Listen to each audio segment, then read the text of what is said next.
সকলোকে নমস্কাৰ জনাই নিৰ্দিষ্ট সময়ত আহি গ'লো আপোনালোকৰ ওচৰলৈ এজন ব্যক্তিক চিনাকি কৰাই দিবলৈ আৰু হিমন্ত বিশ্ব শৰ্মাৰ মন্ত্ৰীসভাৰ আটাইতকৈ অলগদ্ধ মানুহজনেই হ'ল কোন শিক্ষামন্ত্ৰী আৰু মুখ্যমন্ত্ৰীয়ে কিয় এজনক শিক্ষামন্ত্ৰী দি থৈছে মই চাগে আপোনালোকক আকৌ ভাঙি পাতি ক'ব নালাগে।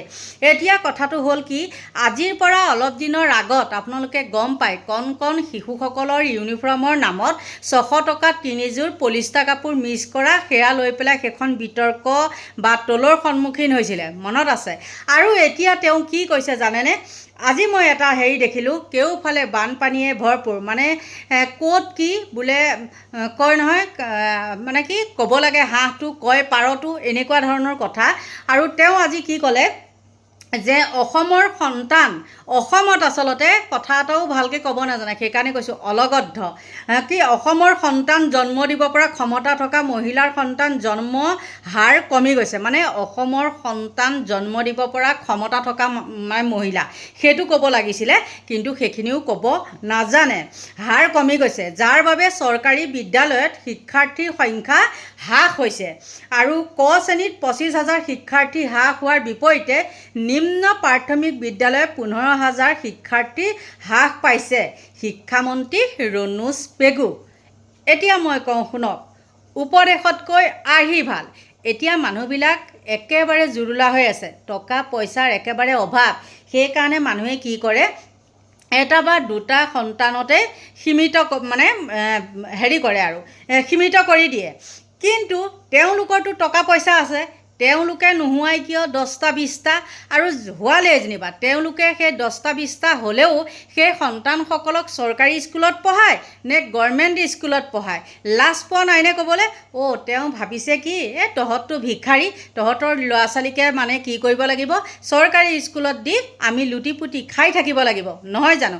আৰু সেই অলগদ্ধটোৱে সেই কথাটোকে কৈছে সেইকাৰণে কৈছোঁ উপদেশতকৈ আৰ্হি ভাল তই বুঢ়াকালত হৈ দেখুওৱা তহঁতৰ মন্ত্ৰীসভাৰ মন্ত্ৰী হওক বিধায়কে তহঁতে হোৱাই নেদেখাও কিয় তহঁতৰ ল'ৰা ছোৱালী কিয় মানে চৰকাৰী স্কুলত নপঢ়া তহঁতৰ ল'ৰা ছোৱালী কি কাৰণে প্ৰাইভেট স্কুলত পঢ়া। এইটো এটা হ'ল অলগদ্ধ কি বুলি কয় শিক্ষামন্ত্ৰী। আৰু এই শিক্ষামন্ত্ৰীয়ে আপোনালোকে দেখিছে যি মানে ৰিজাল্ট দি গৈছিল হাই ছেকেণ্ডেৰী হওক বা মেট্ৰিকৰ হওক তেওঁলোকে কি কৰিছিলে মুখ্যমন্ত্ৰীয়েহে ৰিজাল্টটোৰ কথা ঘোষণা কৰিব লাগে ক'বাতে থাকে সেইকাৰণে কৈছোঁ অলগদ্ধ সেইজন এজন হয়নে নহয়। আৰু এজনৰ কথা কওঁ আপোনালোকক কালি সেইজনক শিক্ষা বিভাগটো গ'ল দেই শিক্ষা বিভাগটো যোৱাৰ পিছত আন এজনৰ কথা কওঁ সেইজন হ'ল আমি দেখি আছোঁ মেঘালয় আৰু আমাৰ অসমৰ মাজত কি হৈছে আপোনালোকে দেখি আছে কিমান উত্তপ্ত পৰিস্থিতিৰ সৃষ্টি হৈ আছে। আৰু তাৰ মাজতে খাপলাঙকতো গমেই পায় সেই খাপলাঙকো পাতি থৈছে ভেটাৰ গোচ সেইটোৱে আকৌ কৈছে কি মানে অপ্ৰীতিকৰ পৰিস্থিতি মানে সৃষ্টি হোৱাটো তেওঁ মানে কামনা নকৰে মানে দেই। মই কৈছোঁ তাৰ নিচিনা এটা যাওকচোন মাৰ খাই আহক সেই খাচীয়াবিলাকৰ হয়নে নহয়। সিহঁতেতো মাৰ খাবলৈ নাযায় কাৰণ সিহঁতৰ পুকৰত গাড়ী যাব হয়নে নহয়। আৰু আমাৰ নিচিনা মানুহ গ'লে কি হ'ব এখন গাড়ীতে আমি যাম নহয়নে। গতিকে মাৰ কোনে খাব লাগে বাৰু কোনে খাব লাগে যোনে দুৰ্নীতি কৰিছে তেওঁলোকে খাব লাগে হয়নে। কিন্তু নিৰীহ মানুহখিনি যোনে কৰ্ম কৰি খাই আছে তেওঁলোকৰহে গাড়ী ভাঙিছে। আৰু খাপলাঙে সেই কথাটো কৈছে খাপলাং কিহৰ কিটো মুখ্যমন্ত্ৰী ভৰিৰ তলত থকা এটা সেইটোক আৰু কোনোবাই গুৰুত্ব দিবনে। আৰু এজন হ'ল সেইজন আকৌ চিণ্ডিকেটৰ মাষ্টাৰ তেওঁ মানে একেবাৰে ৰাম বডি কি চাবা ক'বই নোৱাৰে। সেইজনে আকৌ কি কৈছে যে অসম মেঘালয় কেতিয়াও বেলেগ ঠাইলৈ গুচি মানে অসম মেঘালয় কেতিয়াও বেলেগ ঠাইলৈ গুচি যাব নোৱাৰে মিলা প্ৰীতিৰে থাকিবই লাগিব দুয়োখন ৰাজ্য। বন্ধুত্ব সম্পৰ্ক সলনি হয় কিন্তু ওচৰ চুবুৰীয়া সলনি কৰিব নোৱাৰে। এইটো হ'ল চিণ্ডিকেট মাষ্টৰৰ ভাষ্য। এতিয়া আপোনালোকে গম পালেনে তেওঁলোকৰ কথা কি তহঁত মৰি থাক কিবা কৰি থাক মুঠতে চকু কাণ মুদি পেলাই পিঠিকেইখন পাতি দিব লাগিব আৰু আমাক মানে ঢোল কোবোৱা দি কোবাই থাকিব বেলেগে হয়নে নহয়। গতিকে কিছুমান আমি আইন কানুন মানুহে যে কয় আইন কিয় হাতত তুলি লৈছা সেইটো নহ'ব। এই চৰকাৰৰ দিনত আইন কানুন বুলি কৈ থাকিলে নিজৰ পিঠিখন এনেকৈ পাতি দিব লাগিব, গম পাইছে নহয়? গতিকে এইবিলাককে মুখ্যমন্ত্ৰীয়ে কি কৰি থৈছে। আৰু কিছু লোকে কয় দেই, বোলে হিমন্ত বিশ্ব শৰ্মাই বোলে পীযুষ হাজৰিকাক বোলে মুখ্যমন্ত্ৰী পাতিবলৈ বিচাৰিছে, বোলে বিচাৰি আছে। হে ভগৱান, এইজনক যে পাতিলে কি হ'ব। মই কিন্তু একদম অ'পেন কৈছোঁ দেই, মই ভুলতো কিন্তু ভোট নিদিওঁ। এইজনক মুখ্যমন্ত্ৰী হ'লে কেতিয়াও মই ভোট নিদিওঁ।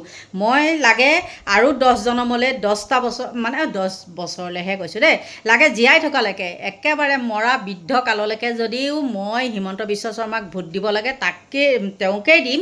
কিন্তু তথাপিও এইজনক মই কেতিয়াও ভোটটো নিদিওঁ। একদম বাঘৰ আগতেল খোৱা আৰু কথা বতৰাৰ পৰাও আপোনালোকে জানে কেনেকুৱা অভদ্ৰামী।